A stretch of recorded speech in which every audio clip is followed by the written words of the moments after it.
લાલ અને લીલા મરચા, મરી મસાલાથી ભરપૂર લાલ ચટક અને તીખું જમવાનું એ ઘણા લોકો માટે મજા સમાન છે, પરંતુ આ મજાની સજા આપણા શરીરને ભોગવવી પડે છે.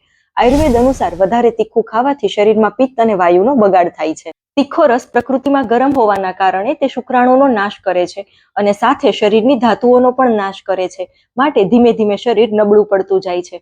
વધારે પડતું તીખું ખાવાથી તે પિત્તને વધારે છે, જેના લીધે એસિડિટી, માઇગ્રેન, વાળ ખરી જવા કે વાળ સફેદ થઈ જવા જેવી સમસ્યા ઊભી થાય છે.